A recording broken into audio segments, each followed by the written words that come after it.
Cerita horor kali ini berjudul Malam Itu Daganganku Habis Tak Tersisa, kisah penjual bakso keliling saat malam Jumat Kliwon. Namaku Ramuji. Aku tinggal di sebuah desa kecil di daerah Wonosobo. Desa tempat orang-orang tahu siapa aku hanya dengan suara roda gerobakku. Aku penjual bakso keliling, bukan warung mewah atau restoran, cuma gerobak kayu yang sudah puluhan tahun menemaniku. Setiap hari, aku keliling dari dusun ke dusun, membawa kuah panas dan daging bakso yang kubuat sendiri. Pagi-pagi sekali, aku sudah mulai masak. Bawang putih, bawang merah, jahe, dan bumbu rahasia yang diturunkan dari ayahku dulu. Aku tidak pernah lupa rasanya. Dan aku tidak pernah lupa kalau ada malam-malam tertentu yang harus dihindari. Salah satunya, Jumat Kliwon. Orang bilang itu malam keramat. Ada yang percaya, ada juga yang cuma anggap mitos belaka. Aku biasanya libur saat itu. Tapi, aku hampir saja membuat kesalahan besar. Kamis Wage, dagangan tidak laku. Suatu malam, sekitar seminggu yang lalu, aku keliling seperti biasa. Langit mendung, jalanan lengang. Tapi anehnya, tidak ada yang membeli. Aku pikir cuaca buruk. Atau barangkali warga sedang sibuk, tapi jam terus berputar. Gerobakku tetap penuh. Bahkan setelah lewat 2 dusun, dagangan masih utuh. Aku pulang tanpa uang, tanpa senyum. Dengan hati kesal, Siti, istriku, menyambutku dengan tatapan heran. "Kok, kamu langsung pulang? Biasanya kan bisa habis." Aku menggeleng. "Entahlah, sepi banget. Mungkin lagi sial." Ia diam sejenak. "Kamu tahu nggak tadi malam itu Kamis Wage?" Aku tersentak. Aku lupa. Dan itu adalah awal dari semua ini.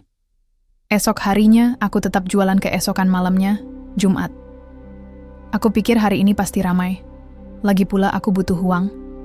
Anakku mau masuk SMA. Biayanya banyak, gerobakku kembali melaju. Rodanya berderak pelan di atas jalan tanah. Aku melewati sawah, melewati mushola, sampai akhirnya pembeli datang. Pertama 1, lalu 2, lalu bertumpuk. Orang-orang datang dari mana saja, semua memesan, semua bayar. Uang berdatangan seperti air bah. Daganganku habis dalam waktu 1 jam. Aku senang, sangat senang. Aku bahkan tidak sempat mencatat jumlah pembelinya. Terlalu banyak. Tapi begitu pulang ke rumah, aku mulai sadar ada yang aneh. Uang itu hangat, bau tanah basah, dan jumlahnya lebih banyak dari biasanya. Padahal aku yakin harga tidak naik, dan aku tidak pernah memberi kembalian lebih. Mimpi buruk. Datang malam itu, aku sulit tidur. Tubuhku lelah, tapi mata tak bisa terpejam. Lalu aku bermimpi, aku sedang berjualan di tengah sawah kosong. Tidak ada lampu jalan, hanya lilin di atas meja. Di sekelilingku, orang-orang makan dengan lahap, tapi wajah mereka gelap, tidak terlihat jelas. Aku coba bicara, menanyakan alamat mereka, tapi tidak ada yang menjawab. Hanya suara sendok dan garpu yang beradu dengan mangkok. Dan tiba-tiba, salah satu dari mereka menoleh padaku, matanya hitam, mulutnya tersenyum. "Terima kasih, Mas. Besok kami akan datang lagi." Aku terbangun dengan napas tersengal. Tanganku gemetar. Aku menatap HP-ku. Aku baru ingat bahwa tadi malam aku sempat merekam. Sebentar. Aku buka video itu dan aku melihatnya. Siluet-siluet hitam. Berdiri di sekeliling gerobak. Mereka tidak punya wajah. Tapi mereka makan. Mereka makan tanpa berhenti. Aku menutup video cepat. Aku mulai takut. Tapi aku belum tahu bahwa ini baru permulaan. Aku tidak bisa tidur nyenyak setelah malam sebelumnya. Ada rasa aneh di tubuhku. Dingin, tapi aku berkeringat. Seperti ada yang ikut pulang denganku. Besoknya, pagi biasa seperti biasanya desa. Ayam berkokok, warga mulai keluar rumah. Tapi aku merasa masih ada sesuatu yang menyelip di pikiranku. Aku mencoba mengabaikannya. Mungkin karena lelah, atau karena uang banyak yang masuk tadi malam. Aku terlalu senang sampai tidak sadar. Dan mungkin itu kesalahanku. Aku jualan lagi malam tiba. Aku menyiapkan dagangan seperti biasa. Kuah mendidih, baksonya utuh, mie dan bihun siap disendok. Aku pikir ini cuma malam biasa. Padahal, ini adalah Jumat Kliwon. Aku tidak sengaja jualan saat malam keramat itu. Dan entah kenapa gerobakku terasa lebih ringan hari ini. Rodanya berderit pelan, tapi tidak seperti biasanya. Aku mulai keliling dari dusun satu ke dusun lain. Tapi begitu, sampai di dekat makam tua di ujung desa, lampu senter di gerobakku mati sendiri. Aku coba nyalakan lagi. Tidak mau hidup. Lalu, suara langkah kaki terdengar. Tidak dari depan, tapi dari belakang gerobak. Aku menoleh cepat. Kosong. Tapi udara terasa penuh, seperti ada yang berdiri di sana. Aku melanjutkan jalan, tapi semakin dekat ke dusun sepi, semakin banyak orang datang. Anak-anak, orang tua, laki-laki, perempuan, semua memesan bakso. Semua bayar dengan uang pecahan lama. Aku sempat ragu. Paket biasa ya, Mas? Tapi mereka hanya tersenyum, tanpa kata. Lalu HP-ku bergetar. Aku membuka layar, dan aku langsung membeku. Rekaman otomatis dimulai. Di layar, tidak ada wajah pembeli, hanya siluet hitam, dengan mata kosong. Menatapku, aku ingin berteriak, ingin berhenti. Tapi tanganku terus menyendok kuah, memberi mereka apa yang mereka minta. Sampai semua habis. Daganganku benar-benar kosong. Uang di kotak kayuku melimpah. Aku pulang tanpa suara. Uang lebih banyak dari biasanya. Setelah sampai rumah, aku mulai menghitung uang. Biasanya, kalau ramai, aku dapat sekitar 300.000. Tapi malam ini, aku menghitung 2 kali, 3 kali. Masih sama. Totalnya 1,5 juta. Aku bingung. Mana mungkin sebanyak ini dalam seminggu normal, apalagi dalam semalam. Siti melihat hasil penjualan itu. Ia juga heran. Kenapa banyak banget? Kamu jualan di mana tadi? Aku diam. Di dusun biasa. Cuma agak dekat makam. Siti memandangku cemas. Kamu tahu nggak? Malam ini Jumat Kliwon? Aku membeku. Jumat Kliwon? Ia mengangguk. Iya, Mbah Darmo bilang, jangan jualan malam ini. Katanya, itu malam mereka. Aku tidak percaya mitos. Tapi hatiku sudah tidak tenang. Siluet datang lagi. Beberapa jam setelah aku tidur, aku terbangun. HP-ku menyala. Layarnya merekam koridor depan rumahku. Aku melihatnya. Siluet hitam berdiri di dekat pintu. Tidak menyentuh, tapi menatap. Matanya tidak punya bentuk. Aku menutup HP. Napasku memburu. Aku pergi ke dapur untuk minum air dingin. Tapi begitu aku membuka kulkas, aku melihatnya. Bayangan kecil di balik pintu, menyelinap. Seorang anak kecil. Matanya gelap, bibirnya tersenyum. Terima kasih, Pak. Kami senang. Aku mundur. Anak itu menghilang. Aku menutup mata. Aku harus tahu siapa mereka. Mbah Darmo. Memperingatkanku esok paginya, aku pergi ke rumah Mbah Darmo. Tetua desa yang selalu tahu cerita lama. Ia sedang duduk di teras, minum teh hangat. Mas Ramuji, kamu jualan kemarin malam? Tanyanya tanpa menoleh. Aku terkejut. Iya, Mbah. Tapi kok Mbah tahu? Ia menatapku. Karena hanya penjaga yang bisa menjual di sana. Di malam itu, aku ragu.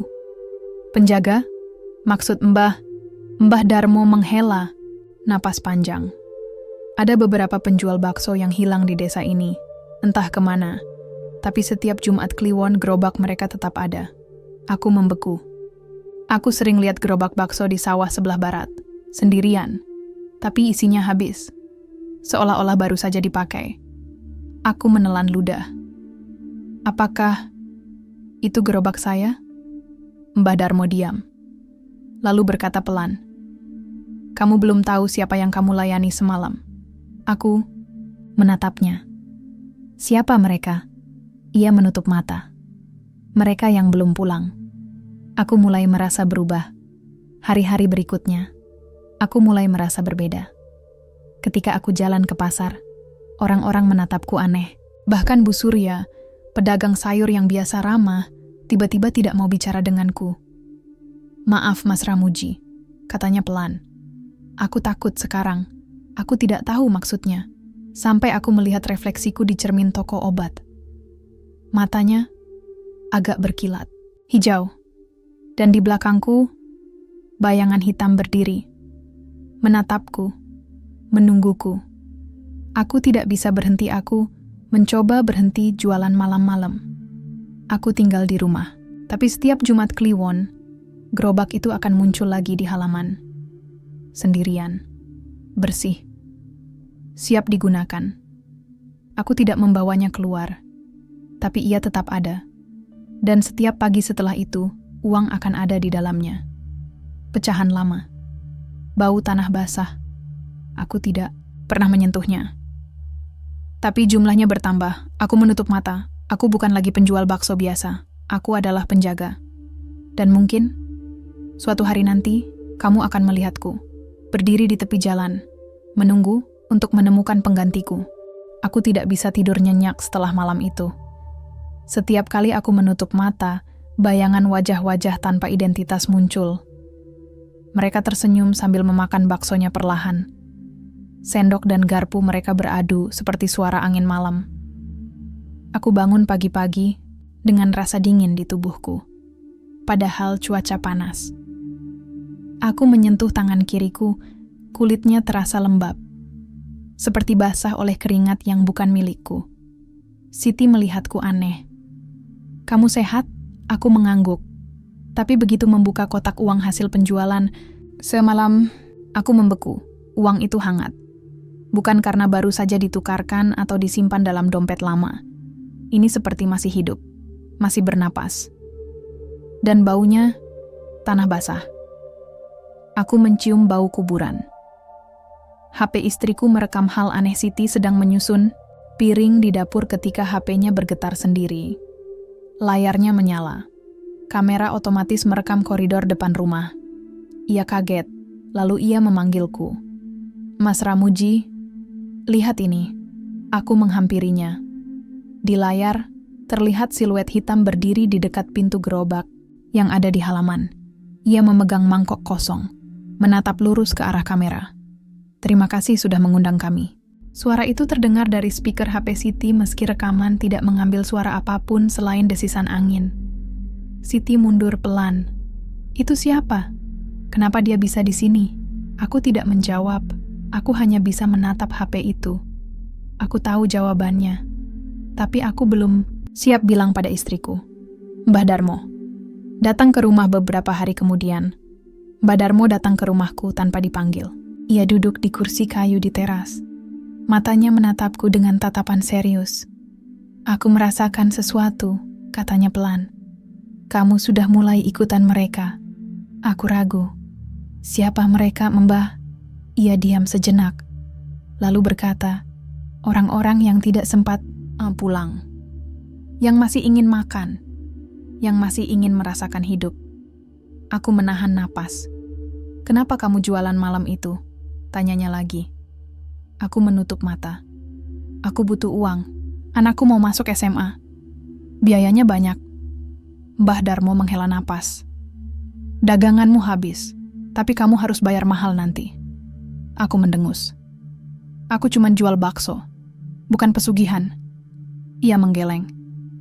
"Kamu salah. Kamu bukan cuma jual bakso. Kamu juga jual kenangan mereka." Aku menelan ludah. "Kenangan apa?" Mbah Darmo menatapku. "Mereka yang datang ke gerobakmu bukan orang biasa. Mereka adalah jiwa yang dulu juga suka jualan. Suatu saat, mereka mati di jalanan. Dan sampai sekarang, mereka ingin rasakan lagi." Aku diam. Lalu ia menambahkan, "Kamu sudah mulai merasakan mereka, ya?" Aku mengangguk pelan. "Ya, aku mimpi buruk. Aku bahkan melihat anak kecil di rumah, tapi tidak ada yang lain di sana." Mbah Darmo menepuk bahuku. "Kalau kamu sudah bisa lihat mereka, artinya kamu hampir jadi bagian dari mereka." Aku menutup mata. Aku tahu jawabannya. Gerobakku dipakai tanpa izinku beberapa malam berlalu. Aku mencoba tidak jualan. Aku tinggalkan gerobak di belakang rumah. Tidak kusiapkan kuah. Tidak kupanaskan kompor. Tapi suatu malam, saat jam menunjukkan pukul 02 nasional, aku terbangun oleh suara aneh. Derak roda, desisan kuah, dan langkah kaki di luar rumah. Aku keluar. Gerobakku hilang. Aku langsung berlari ke jalan besar. Dan di sana, di tepi sawah tua, dekat makam, gerobakku berdiri, penuh asap, seolah-olah sedang digunakan. Di sekelilingnya banyak siluet. Orang-orang berpakaian lama. Mereka duduk di kursi-kursi yang tidak ada, menyendok kuah yang tidak terlihat. Aku ingin berteriak, ingin mengambil gerobakku, tapi aku tidak bisa bergerak. Salah satu dari mereka menoleh. Pria bertopi, wajahnya pucat, matanya hitam pekat. Kami senang kamu datang, tapi kamu tidak perlu ambil gerobak itu. Karena sekarang, itu milik kita semua. Aku menutup mata, aku pulang tanpa gerobak. Besok paginya, ia sudah ada di halaman rumah. Bersih, seperti baru saja digunakan. Di dalamnya, mangkok bekas makan, masih hangat, dan catatan kecil di atas meja. Besok, kami akan datang lagi. Aku mulai merasa mereka. Dekat hari-hari berikutnya, aku tidak bisa kabur dari mereka. Setiap kali aku lewat dusun sepi, aku merasa ada yang berjalan di belakangku. Tapi kalau aku menoleh, tidak ada siapa-siapa. Siti mulai takut. Kamu sering bicara sendiri. Bahkan pas lagi tidur, kamu nyebut nama-nama yang aku nggak kenal. Aku menutup mata. Aku tidak ingat apa yang kukatakan saat tidur. Tapi begitu aku membuka HP-ku, aku menemukan sesuatu. Rekaman otomatis dari kamera depan. Aku sedang tidur. Tapi di sudut kamar, seorang wanita tua berdiri, menatapku. Tangannya penuh lumpur, bibirnya tersenyum samar. Terima kasih sudah mengundang kami makan. Kami akan datang lagi besok, kalau kamu izinkan. Aku langsung matikan video. Aku tidak bisa menyangkal lagi. Aku sudah menjadi bagian dari mereka. Aku mulai mengenal nama. Mereka beberapa hari kemudian, aku nekat membuka arsip lama di balai desa. Ada daftar nama pedagang kaki lima yang pernah hilang atau dilaporkan gila. Aku membacanya pelan-pelan, satu persatu, dan aku melihatnya. Nama-nama yang sama persis dengan yang aku dengar di malam-malam sebelumnya. Rudi, penjual bakso yang hilang, tahun 1947. Wawan, penjual mie ayam yang ditemukan gantung diri. Santi, ibu penjual gorengan yang meninggal di jalan. Adi, penjual nasi uduk yang tidak pernah pulang. Dan yang paling mengejutkan, ada namaku. Di lembar terakhir, arsip lama yang seharusnya belum ada. Ramuji, penjaga baru. Jumat Kliwon, 1904. Masih aktif. Aku membeku. Aku baru pertama kali jualan di Jumat Kliwon. Tapi mereka sudah mengenalku. Aku harus pilih aku, pulang dengan hati hancur. Aku tidak tahu apa yang harus aku lakukan. Siti menatapku cemas. Kamu baik-baik saja?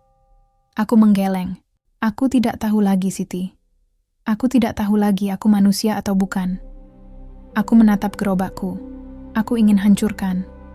Tapi aku tahu itu tidak akan berhasil. Mereka akan tetap datang. Dan mungkin suatu hari nanti aku akan seperti mereka. Siluet di antara dunia. Penjaga malam, pembawa kenangan, dan penghubung antara hidup dan mati. Aku tidak pernah menyangka bahwa mimpi bisa terasa lebih nyata daripada kenyataan. Sejak malam itu, sejak aku jualan di hari Jumat Kliwon, hidupku mulai berubah. Aku masih keliling seperti biasa, tapi hanya di siang dan sore hari. Aku takut keluar malam-malam. Tapi mereka tidak tinggal diam. Setiap malam, mereka datang ke dalam tidurku. Dan entah kenapa, aku tidak bisa mengusir mereka. Mimpi lagi malam itu, aku mencoba tidur cepat. Siti sudah memasak bubur hangat untukku. Ia tahu akhir-akhir ini, aku sering gelisah. Aku tertidur sekitar pukul 10.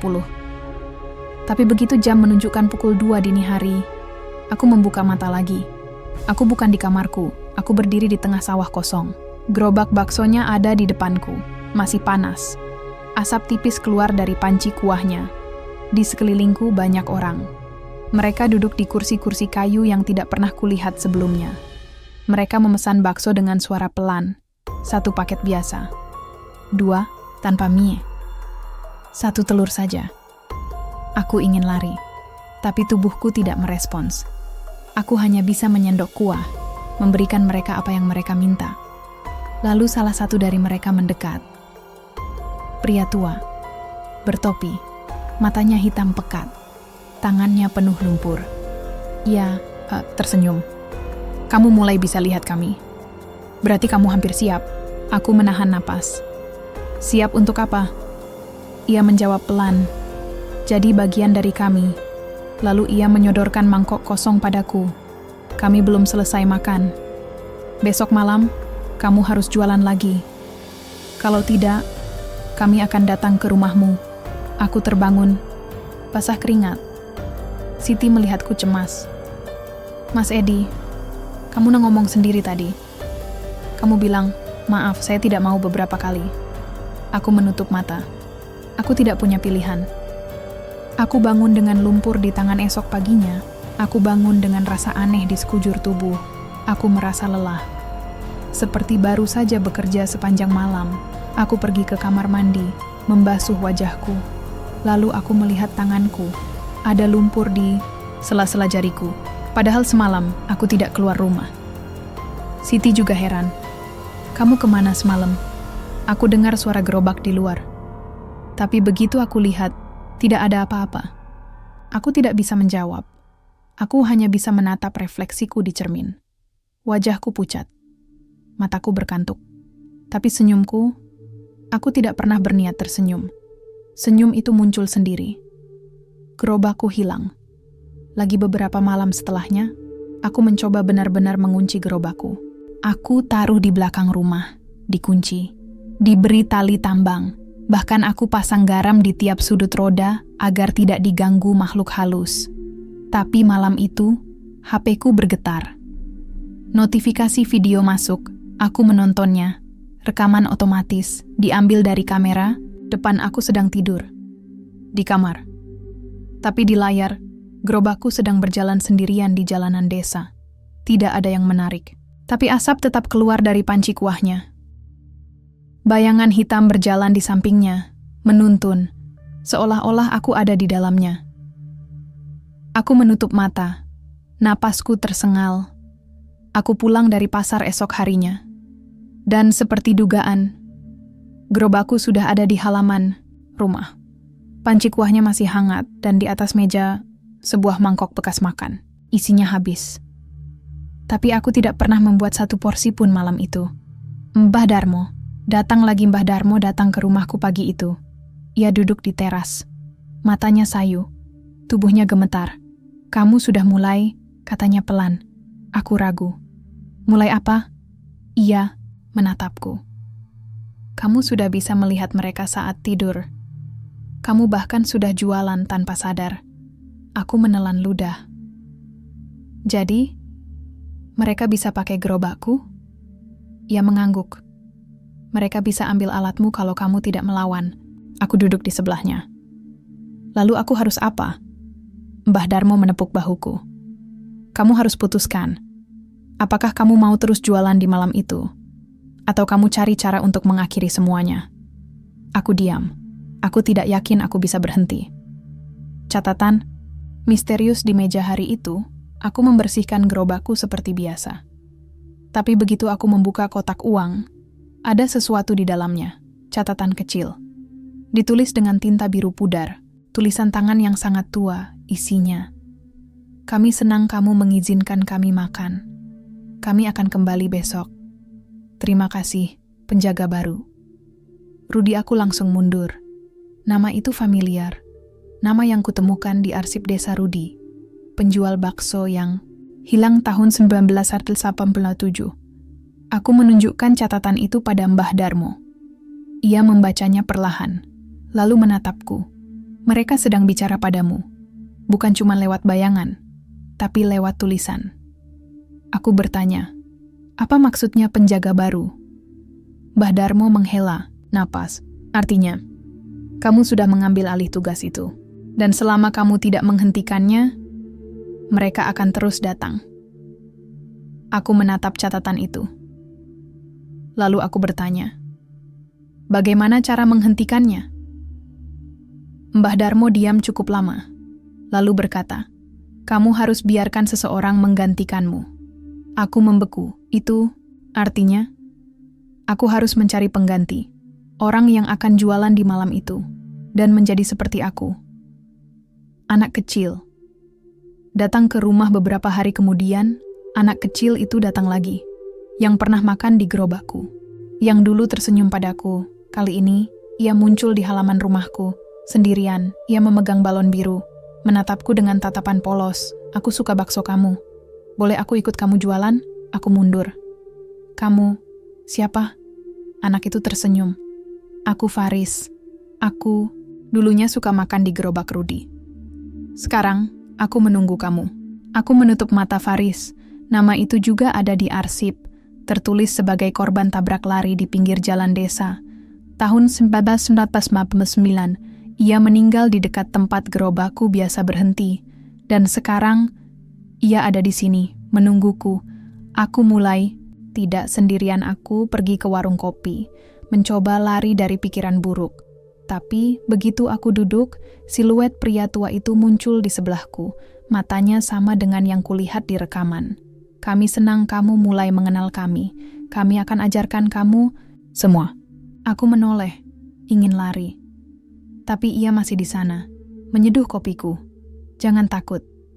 Kami tidak sakiti kamu. Kami hanya butuh tempat untuk makan. Dan kamu adalah rumah kami sekarang. Aku tidak bisa bicara. Aku hanya bisa menatap kopi yang kini berbau amis. Aku tahu, aku bukan manusia biasa lagi. Aku adalah penjaga. Dan suatu hari nanti, kamu mungkin akan melihatku, menunggu di tepi jalan, menjual bakso untuk mereka yang belum pulang. Aku tidak bisa mengelak lagi. Setiap malam, mereka muncul di dalam mimpi, di bayangan.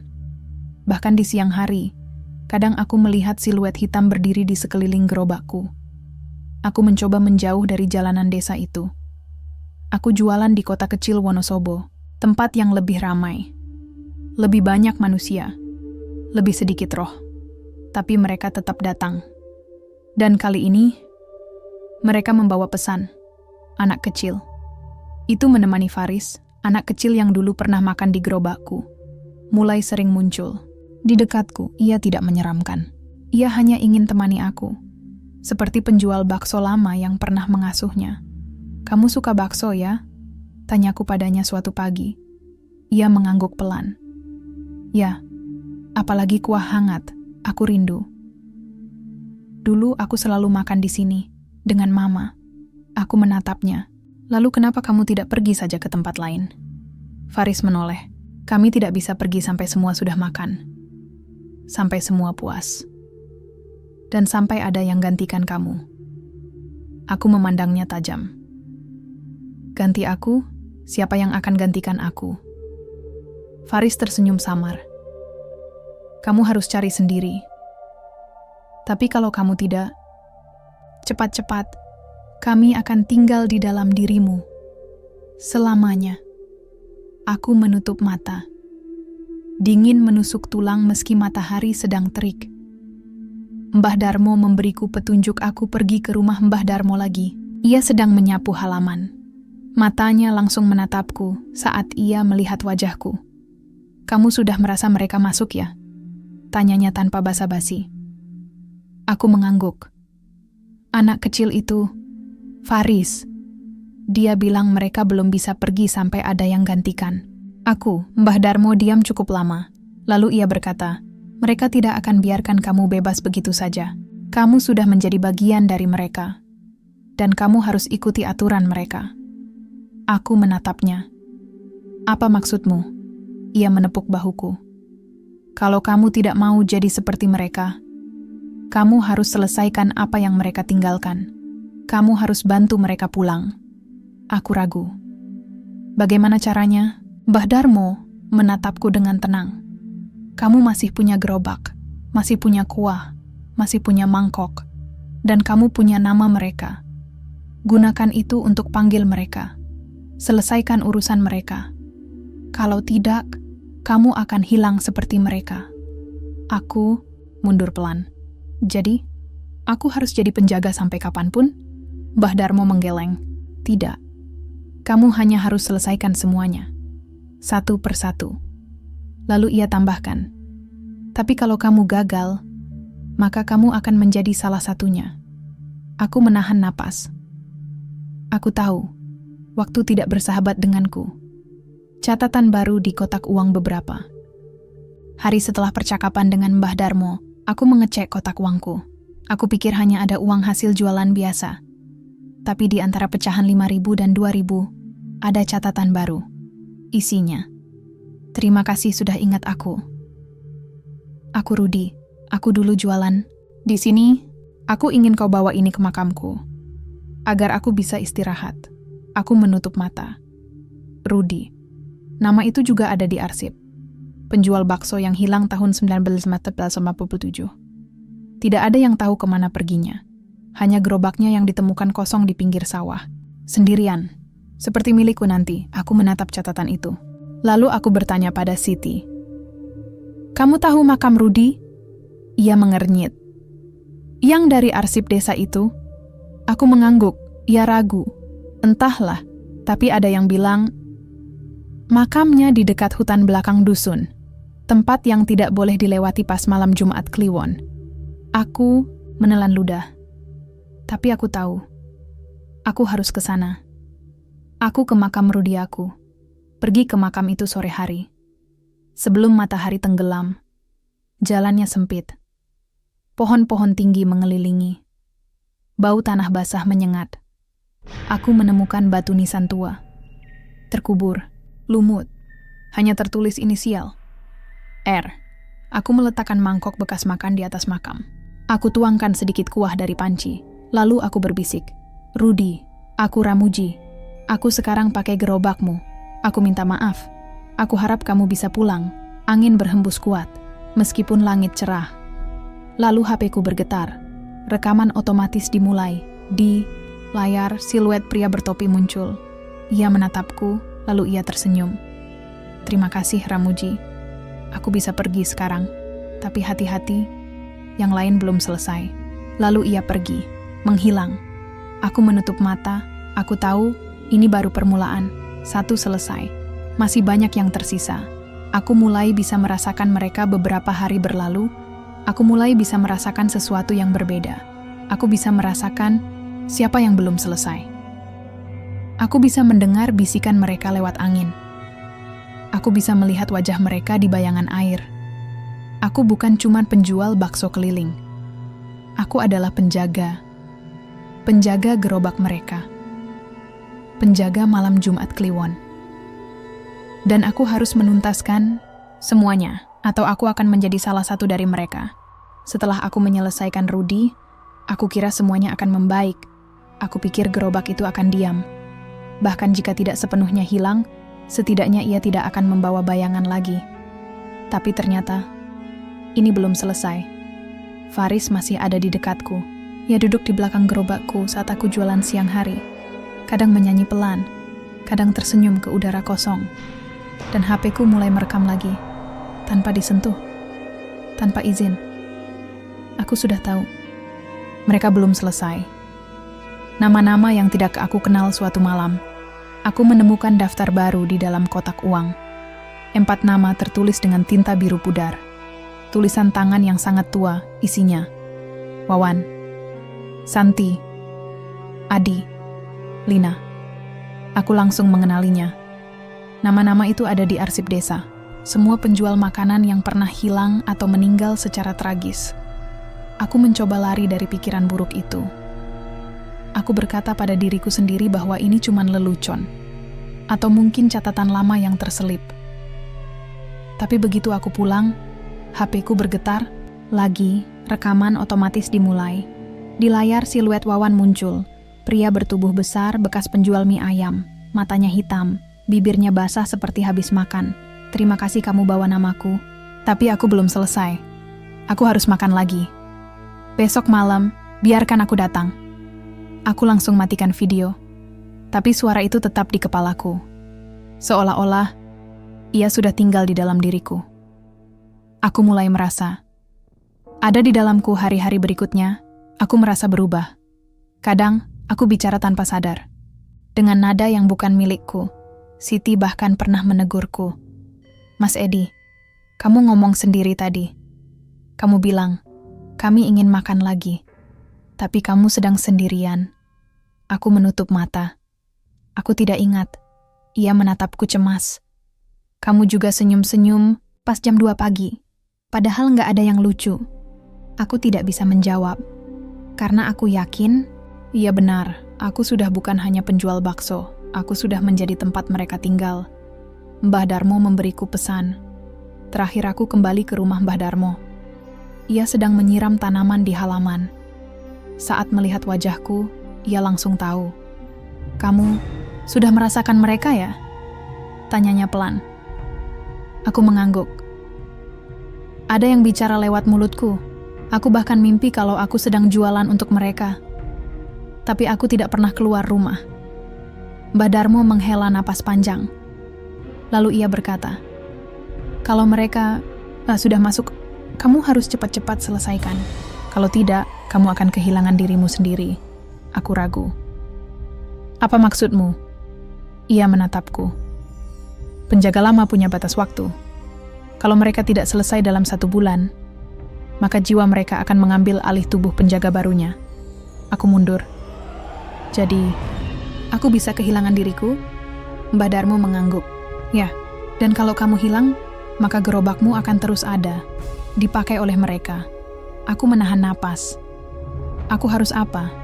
Selesaikan semua urusan mereka. Satu persatu, sampai tidak ada yang tersisa. Aku menelan ludah. Ini bukan tentang jualan lagi. Ini tentang nyawaku. Catatan, dari Santi beberapa hari kemudian aku menemukan catatan lain. Kali ini di balik piring mangkok yang baru saja dicuci oleh Siti. Isinya. Aku Santi, dulu jualan gorengan di sini. Aku mati karena jatuh dari motor. Tapi aku tidak ingat kenapa. Aku ingin pulang. Tapi aku butuh kuah hangat lagi. Bolehkah aku makan sekali lagi? Aku menutup mata. Ini lebih dari sekadar pesan. Ini adalah permintaan terakhir. Aku harus membantunya. Aku mencari tahu makamnya. Setelah beberapa hari, aku berhasil menemukan lokasi pemakamannya. Di pinggir jalan dusun. Tepat di tempat aku biasa berhenti jualan. Aku membawa gerobakku ke sana. Sendirian, hanya lampu senter kecil yang menemani. Aku tuangkan sedikit kuah di atas nisan, lalu aku letakkan mangkok bekas makan. Maaf, Mbak Santi. Aku harap kamu bisa tenang. Angin berhembus pelan. Bau amis menghilang. Digantikan oleh aroma kapur barus. Aku menutup mata dan aku mendengarnya. Terima kasih, Mas. Aku bisa pergi sekarang. Siluet wanita muda muncul di depanku. Ia tersenyum, lalu menghilang. Aku lega. Tapi, masih ada 3 nama lagi dan aku tahu waktu tidak banyak. Adi datang ke rumah.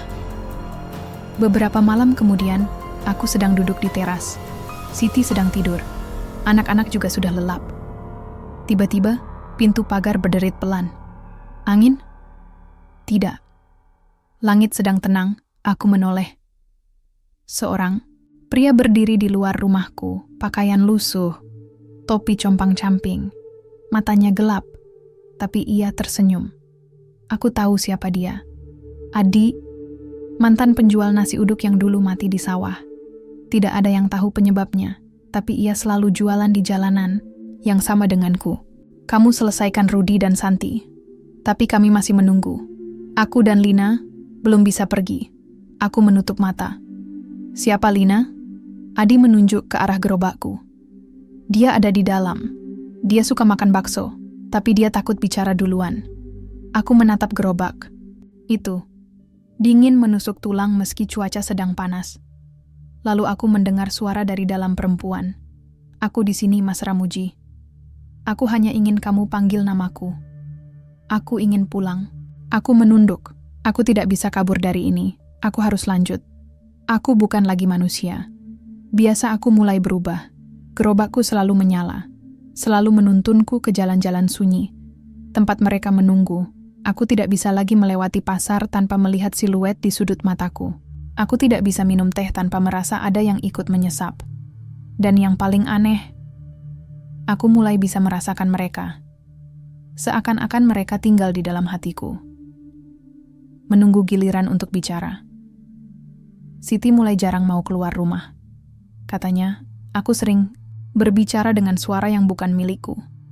Kamu kayak orang lain, katanya suatu malam. Kamu kayak, bukan kamu lagi. Aku menatap cermin. Memang benar. Matanya berkilat hijau. Senyumnya bukan milikku. Dan suaraku kadang berubah lebih rendah, lebih dalam. Aku menutup mata. Aku bukan manusia biasa lagi. Aku adalah penjaga dan tugasku belum selesai. Aku tidak pernah membayangkan akan bertemu dengan mereka satu persatu. Setelah Rudi dan Santi selesai, tinggal 3 nama tersisa.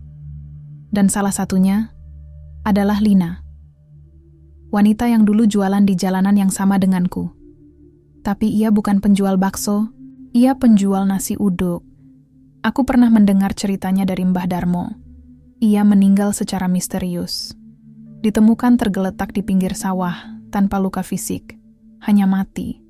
Wajahnya pucat, matanya terbuka lebar. Seperti masih ingin bicara. Dan malam itu, aku menemukannya. Di dalam gerobakku sendiri. Suara perempuan di malam sunyi aku sedang membersihkan gerobakku seperti biasa. Jam sudah menunjukkan pukul 02.00 pagi. Udara dingin menyusup masuk meski tidak ada angin. Lalu HP-ku bergetar. Rekaman otomatis dimulai lagi. Aku melihat layar. Di sana, siluet hitam berdiri di dekat meja kayuku. Seorang wanita berambut panjang. Ia memegang mangkok kosong, menunggu. Aku Lina. Aku hanya ingin kamu panggil namaku. Aku tidak dendam. Aku hanya takut dilupakan. Aku mundur pelan. Kamu, bagian dari mereka? Wanita itu mengangguk. Dulu, aku suka jualan malam-malam. Aku suka lihat orang makan dengan lahap. Tapi suatu hari, aku tidak pulang. Dan sekarang, aku hanya bisa kembali saat ada yang pakai jalanku. Aku menatapnya. Jadi, aku harus apa padamu? Lina menatapku. Dengan mata berkaca-kaca. Bawa aku ke tempat terakhir kali aku jualan. Biarkan aku makan sekali lagi. Lalu biarkan aku pergi. Aku menelan ludah. Baik. Tempat terakhir Lina jualan esok harinya, aku mencari lokasi terakhir Lina jualan. Aku tanya pada beberapa tetangga lama. Akhirnya mereka menunjukkan satu gang kecil di dusun seberang. Tempat itu sunyi. Pohon-pohon tinggi mengelilingi. Bau kapur barus menusuk hidung. Aku yakin ini tempat yang benar. Aku parkir gerobakku di situ, sendirian. Jam menunjukkan pukul 18.00. Masih sore, tapi udara di sini terasa gelap. Dingin. Aku mulai memasak kuah, menyendok baksonya, membuat mangkok hangat. Tapi aku sendirian. Lalu jam berganti. Ke-19 mola langkah kaki terdengar. Pelan. Menghampiri Lina muncul dari balik pohon. Wajahnya pucat. Matanya basah. Ia duduk di kursiku. Menatap mangkok bakso di depannya. Terima kasih, Mas. Aku rindu rasanya. Aku rindu senyum pembeli. Aku rindu jalan ini. Aku diam. Menontonnya makan. Kuahnya habis. Bola baksonya lenyap. Padahal, aku tidak menyendoknya, seolah-olah ia makan dengan pikiran saja. Aku senang kamu ingat aku. Sekarang, aku bisa pergi. Tapi kamu harus janji sesuatu. Jangan biarkan Adi mengambil alih dirimu. Dia tidak baik sepertiku. Dia punya dendam. Aku membeku. Adi, dia juga bagian dari mereka? Lina mengangguk. Ya, dia tidak bisa tenang. Dia masih marah pada siapa saja yang lewat. Dia tidak mau pulang sampai semua dendamnya selesai. Aku menutup mata. Aku tahu. Ini belum selesai. Aku mulai merasakan perbedaan jiwa beberapa hari setelah pertemuan dengan Lina. Aku mulai merasa ada yang aneh. Ada suara lain di kepalaku. Lebih keras, lebih amarah. Bukan suara Lina, tapi suara yang lain. Faris, anak kecil itu, menatapku cemas. Adi sudah bangun. Aku mengerut. Bangun dari mana? Faris menjawab pelan. Dari tempat dia tidur, di dalammu. Aku menahan napas. Lalu HP-ku merekam lagi. Video menunjukkan gerobakku sedang dipakai oleh seseorang, tapi bukan aku. Itu Adi. Matanya tajam, bibirnya tidak tersenyum. Tangannya menyerahkan bakso dengan nada dingin. Kami masih punya urusan. Kami belum selesai. Kami ingin dibayar. Aku menutup video. Napasku tersengal. Aku harus cepat-cepat menuntaskan semuanya. Kalau tidak, Adi akan mengambil alih tubuhku. Mbah Darmo memberiku peringatan aku pergi ke rumah Mbah Darmo lagi. Kali ini, ia langsung menyambutku dengan tatapan prihatin. Kamu baru aja selesaikan Lina? Tanyanya. Aku mengangguk. Ya, tapi ada yang lain, Adi. Katanya, ia punya dendam. Mbah Darmo menutup mata. Adi, ya. Dia penjual nasi uduk, tapi ia tidak suka manusia. Aku ragu. Kenapa? Ia menatapku. Ia meninggal karena ditipu teman kerjanya. Ia tidak bisa maafkan mereka. Dan sekarang, ia cari cara untuk balas dendam. Melalui penjaga barunya, yaitu kamu. Aku menelan ludah. Lalu, bagaimana caranya kalau dia tidak mau pulang? Mbah Darmo menghela napas. Kamu harus bantu dia, maafkan. Kamu harus selesaikan dendam itu. Kalau tidak, kamu akan menjadi seperti dia.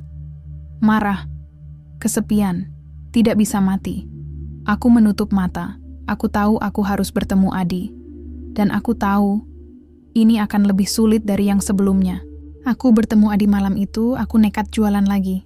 Tapi kali ini aku tidak keliling. Aku hanya duduk di dekat makam Lina, tempat ia dulu sering berjualan. Jam menunjukkan pukul 4:88, 1 menit lagi. Nulepa menokona, angin bertiup pelan. Gerobakku berderak sendiri. Lalu, Adi muncul. Pria bertopi usang, badannya tegap, matanya menyala. Ia menatapku dengan amarah. Kenapa kamu panggil Lina tapi tidak panggil aku? Kenapa dia boleh pergi duluan? Aku menahan napas.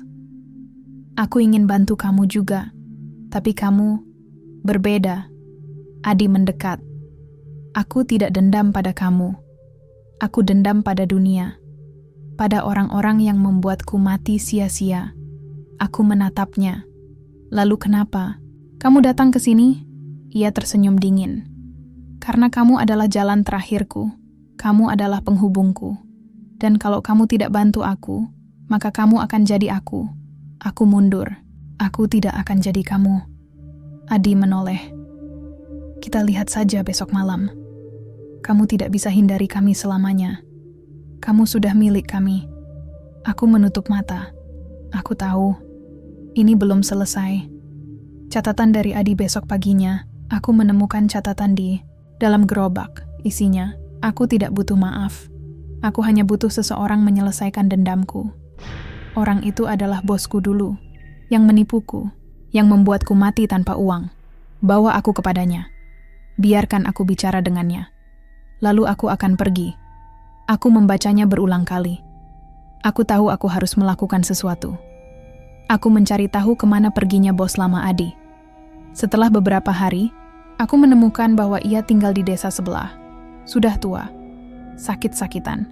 Aku membawa gerobakku ke sana. Siang hari, aku tahu Adi tidak suka siang, tapi aku ingin memaksa. Aku ingin selesaikan ini. Aku ke rumah bos lama aku, sampai di rumah bos lama Adi. Rumah kecil di tengah sawah. Aku mengetuk pintu. Seorang lelaki tua membuka pintu. Matanya menyipit. Siapa kamu? Aku menatapnya. Saya cuma penjual bakso, tapi saya bawa pesan dari mantan pegawaimu. Ia membeku. Wawan, Adi? Aku mengangguk. Iya, dia punya pesan untukmu. Lelaki itu menutup pintu. Tapi aku tidak menyerah. Aku menunggu di halaman sampai matahari terbenam dan tepat jam 19 taram.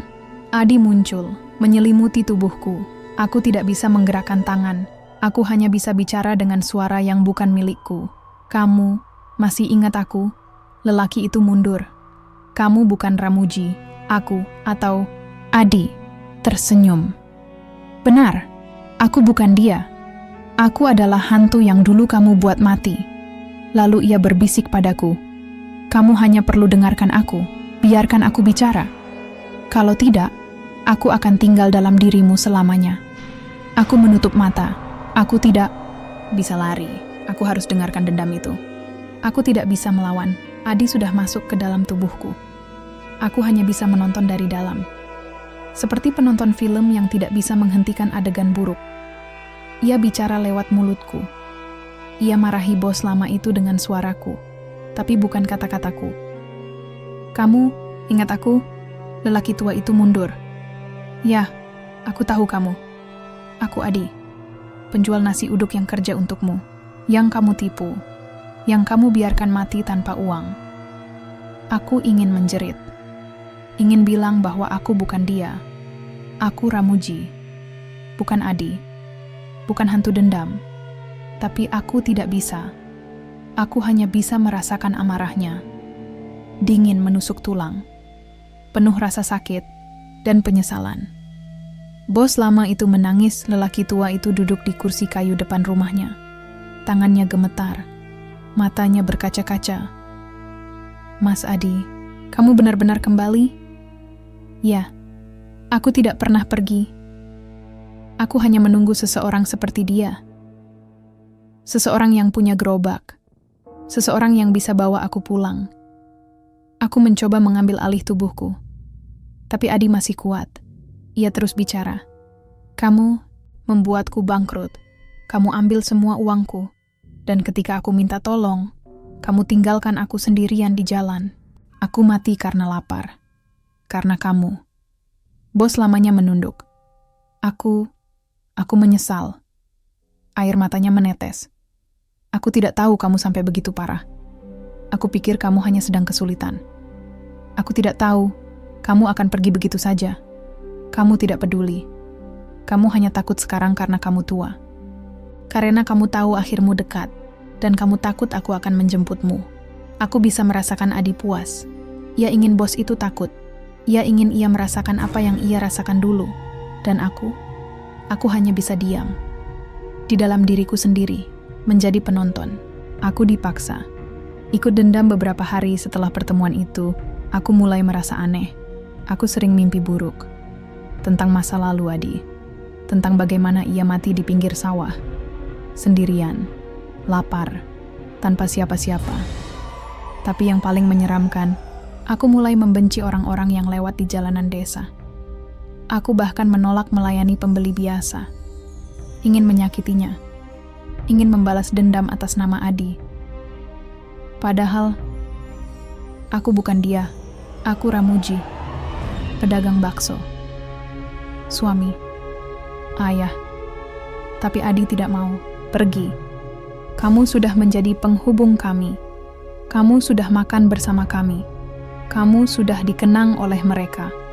Jadi, kamu juga harus dendam. Aku menutup mata. Aku tidak dendam. Adi tertawa dalam kepalaku. Kamu akan dendam. Kalau tidak, kamu tidak bisa pulang. Kamu akan tetap tinggal di sini, di antara kami. Aku menahan napas. Aku tahu ini semakin buruk. HP-ku merekam. Semua aku mengecek HP-ku pagi itu. Ada rekaman otomatis baru. Diambil saat aku tidur. Aku menontonnya. Di layar aku sedang berdiri di depan gerobak. Tapi wajahku berubah. Lebih tua. Lebih dingin. Faris, anak kecil itu, duduk di belakangku. Ia menatapku cemas. Dia belum pergi. Dia masih ada di dalam kamu. Aku menatap layar. Nafasku tersengal. Aku harus cari cara untuk mengusirnya. Aku pergi ke Mbah Darmo lagi. Mbah Darmo memberiku solusi terakhir. Mbah Darmo sedang menyiram tanaman ketika aku datang. Ia langsung tahu sesuatu yang salah. Kamu bawa dia? Katanya pelan. Aku ragu. Siapa? Dia yang tidak mau maafkan manusia. Adi. Aku menatapnya. Bagaimana caranya aku keluar dari ini? Mbah Darmo duduk di tangga. Ia menepuk tempat di sebelahnya. Aku duduk. Kamu harus selesaikan dendam itu, katanya. Tapi tidak dengan dendam. Aku mengerut. Maksudmu? Kamu harus bantu dia memaafkan. Kalau tidak, dendam itu akan terus hidup dalam dirimu. Aku menelan ludah. Aku harus apa? Mbah Darmo memberiku satu mangkok bekas makan Lina. Bawa ini ke makam Adi, taruh di sana, dan panggil namanya. Lalu, apa yang terjadi? Ia menatapku. Kamu harus putuskan apakah kamu ingin menjadi seperti dia, atau kamu ingin ia pergi. Aku mengangguk pelan. Lalu aku bertanya, kenapa kamu tahu semua ini? Ia diam cukup lama. Lalu berkata, karena aku juga pernah jadi penjaga dulu, sampai aku menuntaskan semuanya. Aku menatapnya. Lalu kamu sekarang? Siapa? Ia tersenyum samar. Aku hanya penjaga kenangan. Lalu ia tambahkan, tapi kamu masih punya waktu. Aku ke makam Adi malam itu. Aku pergi ke makam Adi. Tempatnya sunyi. Pohon besar mengelilingi. Bau tanah basah menusuk hidung. Aku membawa mangkok bekas makan Lina. Aku letakkan di nisan Adi. Lalu aku berbisik, Adi, aku bawa ini untukmu. Ini dari Lina. Dia sudah pergi. Aku menunggu. Angin berhembus pelan. Gerobakku berderak meskipun tidak ada angin. Lalu suara itu datang. Aku tidak butuh maaf. Aku hanya butuh keadilan. Tapi kalau kamu sudah bawa ini, mungkin aku bisa tenang. Aku menoleh. Adi berdiri di balik pohon. Matanya tidak lagi penuh amarah, tapi kosong. Seperti sedang melepas beban. Terima kasih, Ramuji. Kamu beda dari kami. Kamu masih bisa pulang. Kami tidak. Lalu ia melangkah mendekati nisan, seolah-olah ia ingin menyentuh mangkok itu. Aku pulang. Aku sudah selesai. Dan ia menghilang. Aku menutup mata. Akhirnya, satu lagi selesai. Faris masih ada. Tapi begitu aku pulang, Faris masih ada di belakang gerobakku. Ia menatapku. Masih ada satu lagi. Aku mengerut. Satu lagi? Ya. Pak Slamet, dia masih menunggu. Aku menahan napas. Pak Slamet, aku tidak pernah mendengar nama itu sebelumnya. Faris menambahkan pelan. Dia yang pertama kali punya gerobak ini. Dia pendiri cerita ini. Dan dia belum selesai. Aku menutup mata. Ini belum selesai. Aku tidak pernah mendengar nama itu sebelumnya. Pak Slamet, nama yang tidak ada di arsip desa. Tidak ada di catatan Mbah Darmo. Bahkan Siti pun tidak tahu siapa dia. Faris hanya menatapku dengan matanya yang kosong. Dia yang pertama kali buat gerobak ini, dan sampai sekarang, ia belum pergi. Aku menahan napas. Kenapa? Faris menggeleng pelan. Karena tidak ada yang ingat dia. Karena tidak ada yang menyebut namanya. Karena ia ingin terus jualan, seperti dulu. Aku mulai takut. Bukan hanya karena ia dendam atau marah, tapi karena ia ingin terus hidup dalam bentukku. Catatan dari masa lalu aku, nekat mencari tahu lebih lanjut tentang Pak Slamet. Aku pergi ke balai desa lagi, mencari arsip lama, foto-foto, semua yang bisa memberiku jawaban. Di dalam laci paling bawah, aku menemukan sesuatu, sebuah foto hitam putih. Terlihat seorang lelaki tua sedang berjualan bakso di depan mushola. Di sudut kiri foto, tertulis, Pak Slamet, 1987 di 1980. Aku membacanya pelan. Jadi, ia sudah mati sejak 1980. Lalu aku melihat HP-ku bergetar. Rekaman otomatis dimulai. Di layar, siluet lelaki tua muncul. Wajahnya sama persis dengan foto itu. Ia menatapku. Senyumnya samar. Kamu akhirnya cari tahu tentangku. Aku senang. Sekarang, kita bisa lanjutkan cerita. Aku mundur. Aku tidak mau jadi bagian dari ceritamu. Ia tersenyum. Tapi kamu sudah di sini. Kamu sudah jualan di jalanku. Kamu sudah makan bersama mereka. Jadi, kamu harus ikut aku. Aku menutup mata. Aku tahu ini akan terjadi. Aku bertemu bayangan Mbah Darmo esok paginya. Aku pergi ke rumah Mbah Darmo lagi. Ia sedang duduk di teras, memandang sawah. Ia langsung menatapku begitu aku datang. Kamu sudah ketemu dia, katanya pelan. Aku ragu. Siapa dia sebenarnya? Mbah Darmo menghela napas.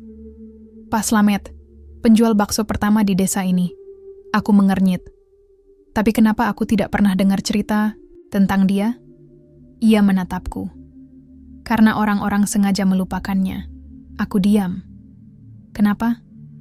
Karena ia membuat kesepakatan yang salah. Aku menelan ludah. Dengan siapa? Mbah Darmo menutup mata. Dengan mereka yang tidak bisa mati. Aku membeku. Lalu ia berkata, Pak Slamet dulu percaya kalau malam Jumat Kliwon bisa membawa rezeki besar. Ia jualan setiap malam itu. Dan dagangannya selalu habis. Tapi suatu hari, ia tidak pulang. Aku menatapnya. Lalu, lewat seminggu, warga menemukan gerobaknya masih di tempat biasa. Tapi tubuhnya tidak ada. Hanya bekas kuah dan mangkok kosong. Aku menutup mata. Dan sekarang, aku yang menjalani semua ini. Mbah Darmo mengangguk. Ya, tapi kamu masih punya waktu. Waktu untuk apa? Untuk menuntaskan ceritanya. Atau ia menatapku. Atau biarkan ia ambil tempatmu. Rumah kosong di ujung desa setelah percakapan dengan Mbah Darmo, aku mulai mencari tahu lebih banyak tentang Pak Slamet. Aku tanyakan pada tetangga lama, pada pedagang sayur, pada office boy di balai desa. Hampir semua orang tidak mau bicara. Ada yang bilang ia hilang karena sakit jiwa. Ada yang bilang ia bunuh diri. Tapi tidak ada yang yakin. Akhirnya, ada seorang nenek tua yang memberiku petunjuk. Kalau kamu mau tahu lebih banyak, pergilah ke rumah tua di ujung desa. Rumah apa?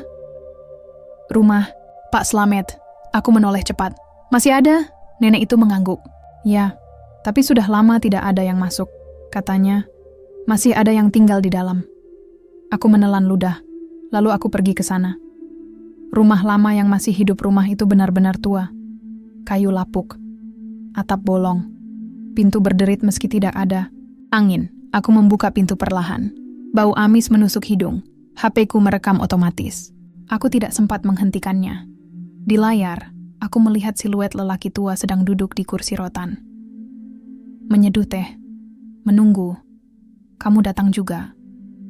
Aku sudah lihat kamu dari gerobakku. Kamu adalah penjaga baruku. Dan aku adalah penjaga lamamu. Aku menatap bayangan itu. Apa maksudmu? Pak Slamet menatapku. Matanya hitam. Aku dulu seperti kamu. Cuman pedagang biasa. Tapi aku membuat kesepakatan. Dan sekarang, aku tidak bisa mati. Aku mundur. Aku tidak membuat kesepakatan apa-apa. Ia tersenyum. Kamu pikir begitu? Kamu sudah jualan di malam itu. Kamu sudah makan bersama kami. Kamu sudah dikenang oleh kami. Itu artinya, kamu sudah terikat. Aku menutup mata. Aku merasa hampa. Aku baru saja melepas Adi, Lina, Rudi, Siti. Tapi ternyata, ini belum selesai. Pak Slamet masih di sini, menungguku. Aku mulai hilang beberapa hari berlalu. Aku merasa semakin aneh. Aku sering lupa di mana aku berada. Aku kadang melihat refleksiku di cermin, tapi ekspresiku berbeda. Seperti sedang tersenyum tanpa sadar. Siti mulai takut padaku. Kamu beda, Mas Edi. Kamu kayak enggak sepenuhnya di sini. Aku menatapnya. Aku masih ada kok. Tapi begitu aku pulang, aku melihat sesuatu di cermin. Wajahku, matanya berubah. Berwarna hijau pekat. Aku menutup mata.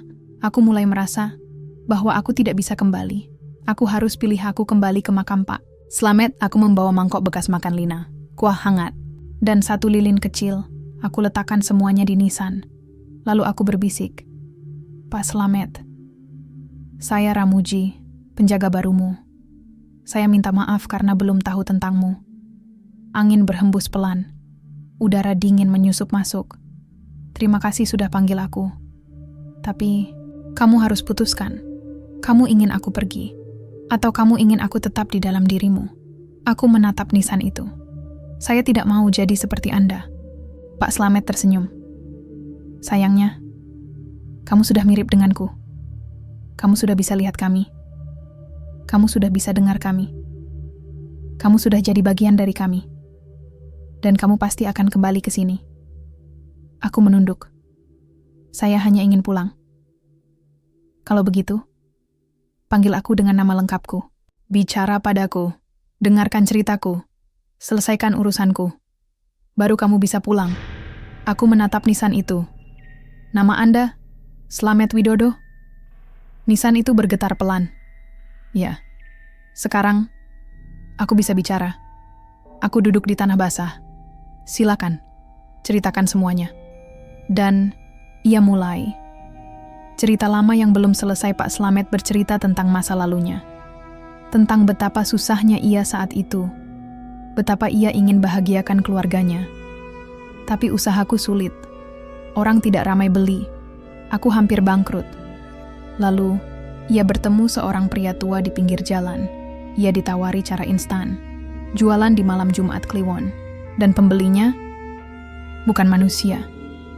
Daganganku habis. Uang berlimpah. Tapi aku mulai merasa berubah. Aku tidak bisa tidur.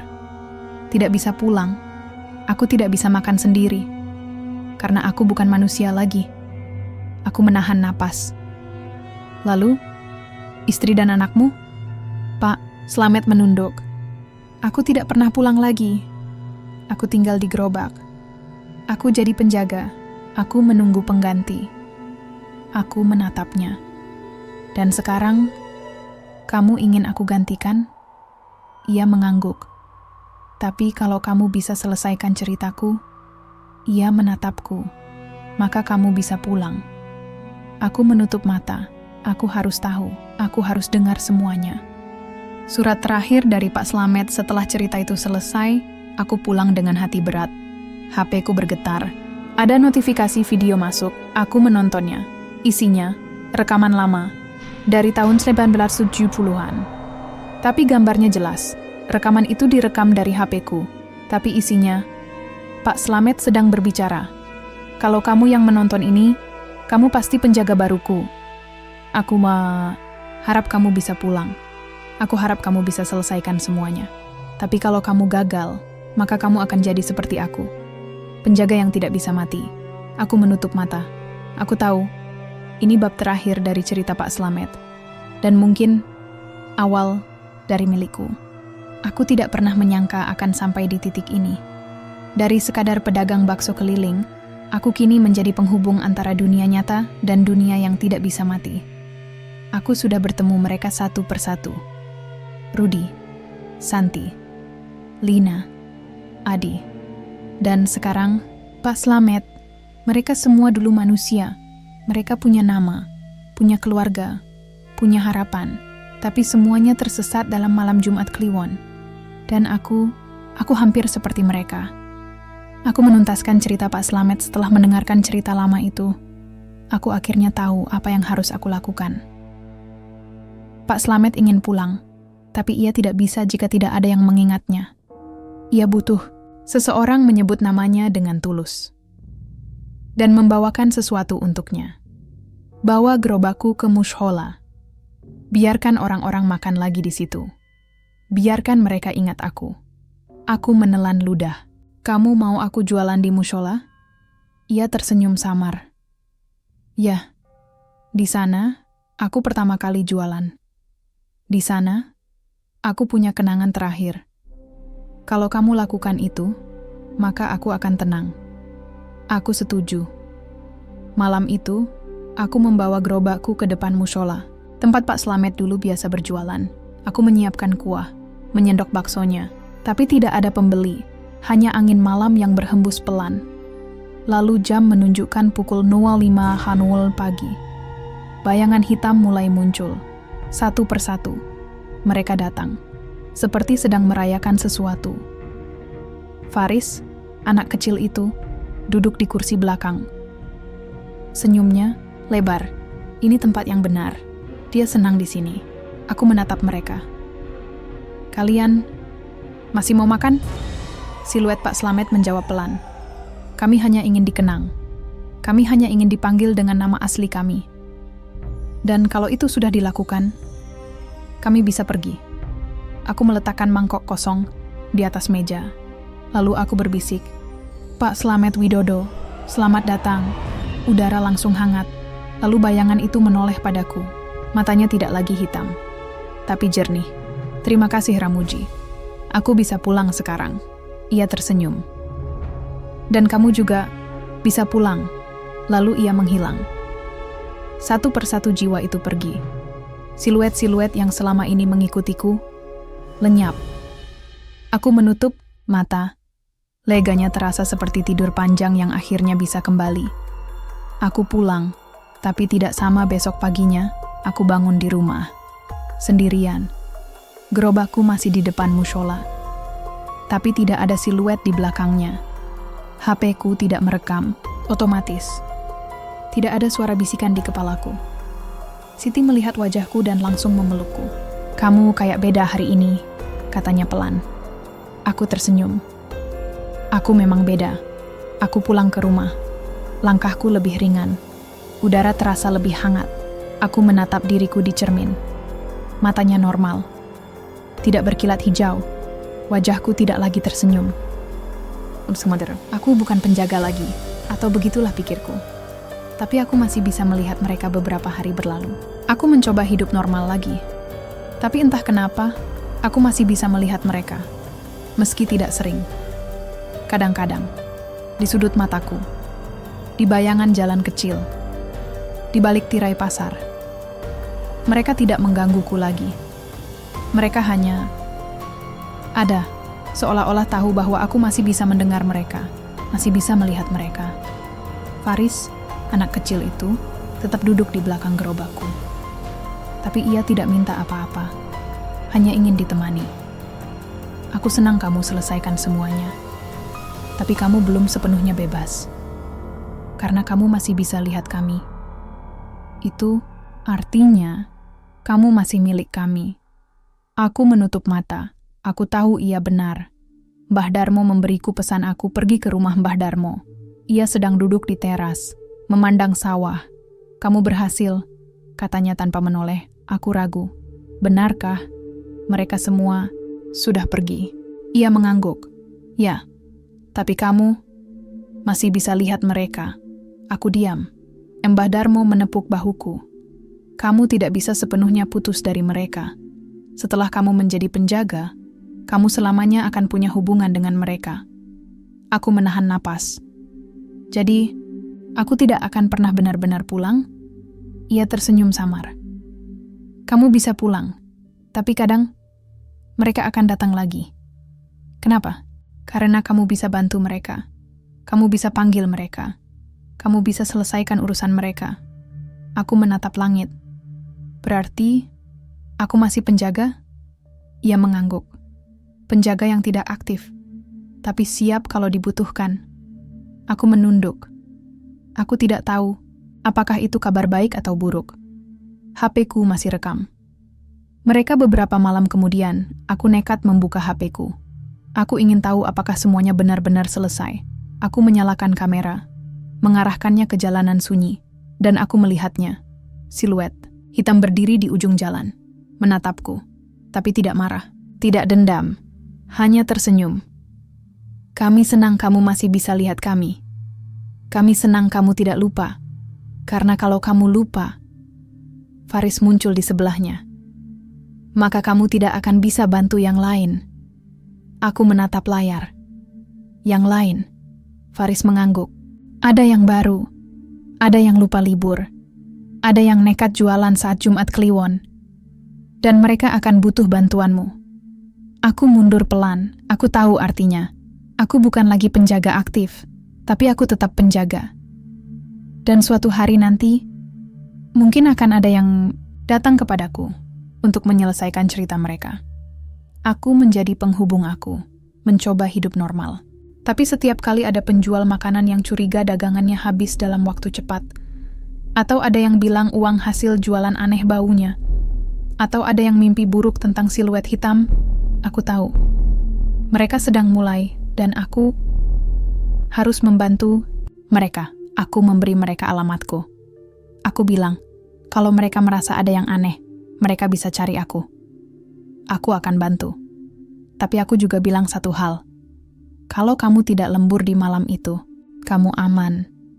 Kalau kamu tidak jualan di Jumat Kliwon, kamu tidak akan ketemu mereka.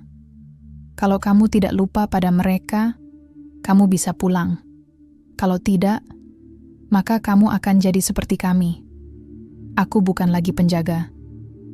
Aktif aku tidak jualan malam-malam lagi. Aku hanya jualan siang hari, di pasar, di warung kecil, di mana tidak ada yang tersesat. Tapi gerobakku masih ada. Aku tidak bisa menghancurkannya, karena aku tahu, ia adalah bagian dari mereka. Suatu hari, aku membawanya ke dusun seberang. Aku biarkan seseorang menggunakan gerobak itu. Aku menatapnya. Kalau kamu merasa ada yang aneh, jangan takut, karena kamu pasti bisa pulang. Tapi kamu harus selesaikan cerita mereka dulu. Orang itu mengangguk, tidak tahu apa yang akan terjadi. Aku meninggalkannya, dan aku pulang. Tapi sebelum aku masuk ke rumah, aku menoleh ke belakang. Gerobak itu masih di sana, di pinggir jalan dusun, dan siluet Pak Slamet berdiri di dekatnya, menyambut penjaga barunya. Aku menutup mata. Aku bukan lagi bagian dari mereka, tapi aku masih bisa membantu mereka pergi.